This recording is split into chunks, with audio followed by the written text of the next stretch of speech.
Good morning, everybody. Thank you for sticking around. I know that yesterday was a great evening, great party. I hope you had a blast. I certainly had.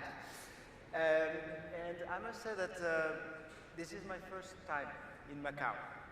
And I didn't really know what to expect. And what I found is a really fascinating destination.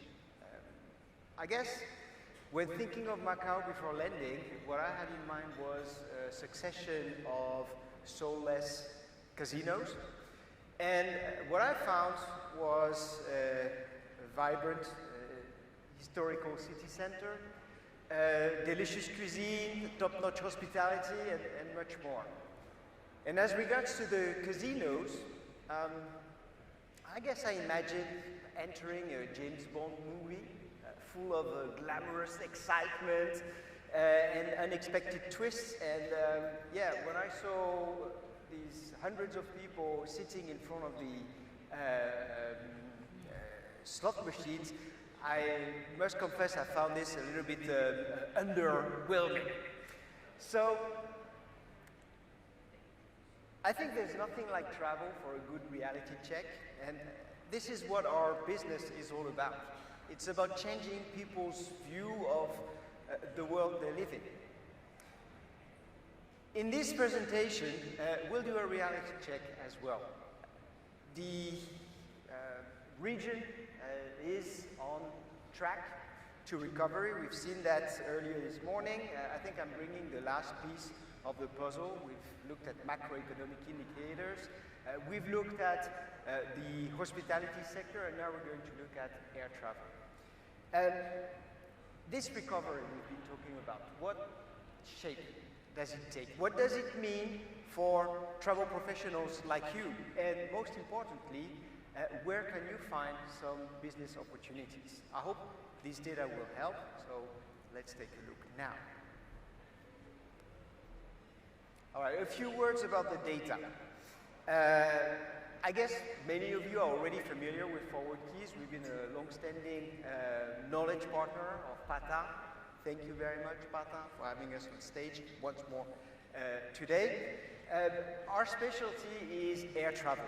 So we basically work with a number of data partners, some of them being in the room today, to get a good understanding of the entire traveler's journey, even before it starts. That is, we know what people search for prior to booking their trip. We know when they book, so we're able to tell who will be traveling where and when. We look at the demand side of things, but we also look at the supply side of the market to know what airlines have in store for destinations worldwide. Recently, we've decided to change gear a bit and to focus even more on what people were doing at the destination. This is why we've teamed up with another partner in the room, MasterCard, to understand better expenditure patterns, spend patterns at the destination level. And we're also looking into mobility data to understand how people move around. That's the data. So now let's see what the data tell us about what's happening in the APAC region. The pandemic was a moment for a great reshuffle. I think many of the places have fallen back in place now, but some of them are still moving. So I guess we're reaching a new equilibrium, but we're not quite there yet. How does APAC fit in the global picture?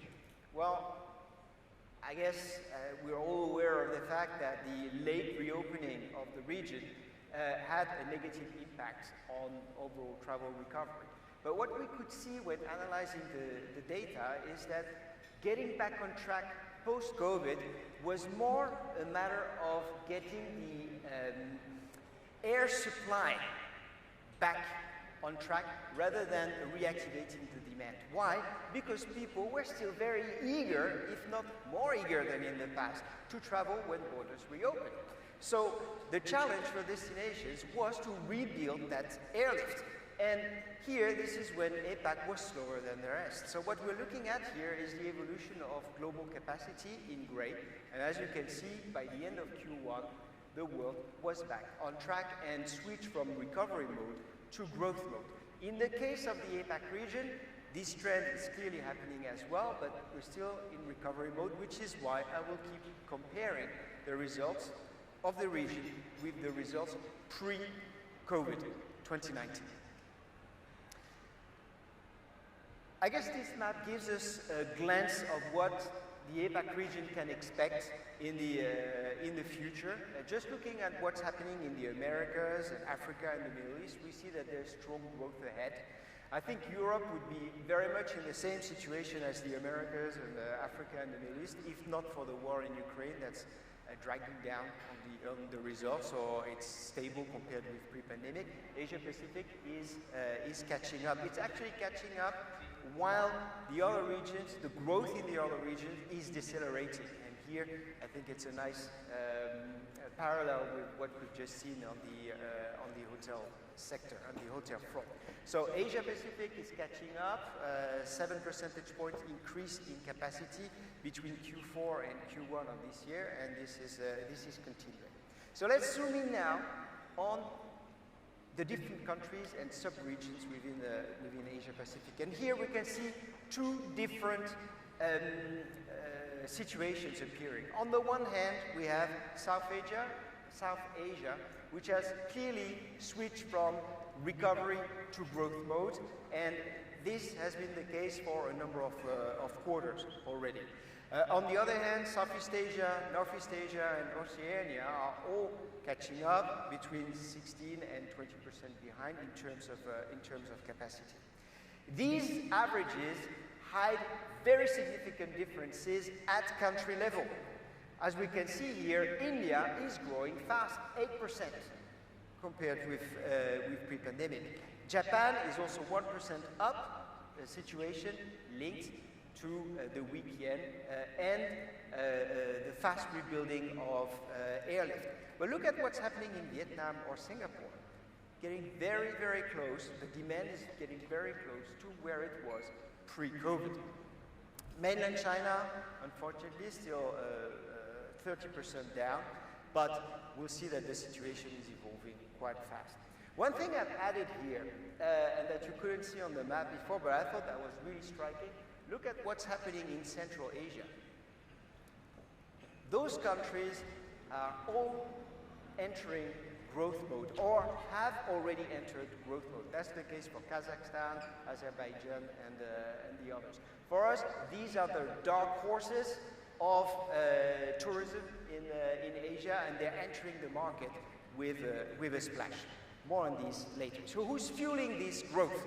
Well, mainly long-haul market. As you can see here, the top 5 long-haul markets are all registering double-digit growth. Turkey, Spain, United Arab Emirates, Saudi Arabia, Germany, all of those countries offer really good business opportunities for tactical marketing campaigns.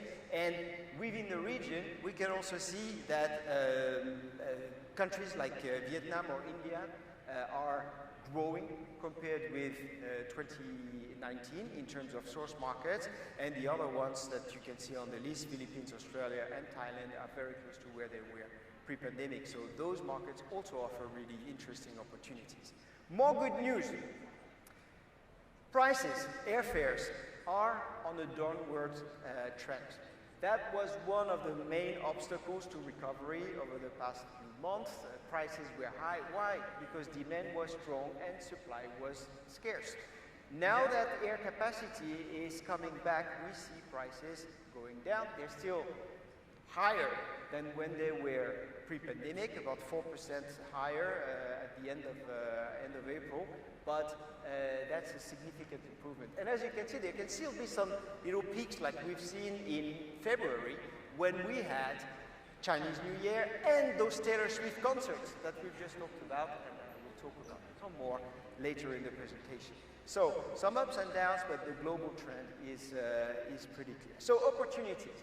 When will you see more opportunities popping up? I think there will be clearly more opportunities in the summer than in Q2, so keep that in mind. Look as well, you don't need to look far to find some opportunities. Just around the corner here, Macau, we can see really a strong recovery taking place, even in Q2, and mainland China is catching up. So that's quite encouraging, and here we're looking at mainland China as a destination, not as a source market. Source market is this. We all wish to see more Chinese travelers in our destinations, but hey, we're not quite there yet. I hope this slide gives you an indication of where we're heading to, and I hope it brings you some hope rather than some despair. Those travelers are coming back. And when thinking about China, we need to stop thinking just of the big cities, the Beijing, Shanghai, Guangzhou. We should also think of the non-tier 1 cities, or the new tier 1 cities, whatever you want to call them, which are both getting increasingly attractive, both as destinations and source markets, as you can see here. In terms of traveler profiles, clearly group travel is not as popular as it used to be, but single and couples represent a great opportunity. In terms of outbound travel from China, in this case, we can see that there are more of them than there were in the past. Air connectivity is still in the process of being rebuilt. There are still some changes taking place.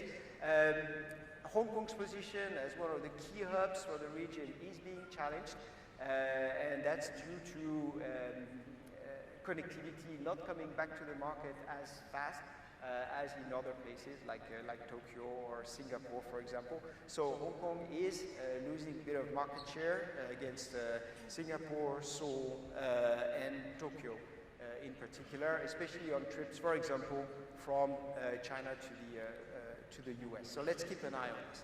So what do we need to know to make good decisions? We need to have good data, but we also need to learn from the best. And what we can learn from what others have been doing is that facilitating travel, lifting visa restrictions, for example, or offering visa facilitations, this works to boost travel to destinations. Here we can see the example of a number of destinations having eased visa requirements for the Chinese market, and we could clearly see that all of those destinations outperformed their competitors. Another example from Macau that launched some marketing campaigns, smart marketing to attract couples, and again what we could see here is a strong increase in market share for couples to the destination. So smart data use, smart regulation, smart marketing, that's a winning combination. Unexpected surprises. We've talked about green fatigue. One thing we can see is that the market is evolving, and on the aviation front, that means that there's a higher and higher share of what we call new-gen aircraft. They're more efficient, fuel efficient, and they are not being used in same proportions when flying to one destination or the other. At the moment, I don't think this has much of an impact on consumers' choices, but this could change. So I think it's important to keep a close eye on how this is transforming the market. Taylor Swift, the Taylor Swift card. We've talked about it already, so I'm not going to stay long on this, but it's fascinating. I mean, Singapore's strategy to say, all right, we want all the Taylor Swift concerts has generated an incredible boost for bookings to the destination. We've seen that it also had a strong impact on hotel prices, and that clearly helped the destination bounce back. As you can see, during the concert date, visitation was much stronger than it was during the rest of the month. Events in general, I believe, remain a very relevant tool in the destination toolbox. Here we've selected a few taking place in APAC in the coming month that we think will influence travel flows in the region. So the question to you is, hey, are you going to piggyback on those events? How are you going to create these events to turn these events into new opportunities? So, time to wrap up. A few ideas I would like to let you with. The first one is that the APAC region is clearly making a comeback. It's catching up.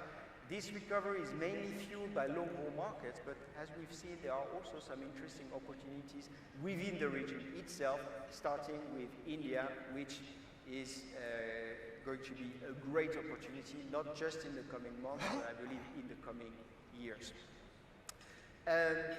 The momentum is building up for outbound travel from China. This market is reactivating and I think will take back its rightful place in the world travel ecosystem. So keep an eye on the Chinese market, of course.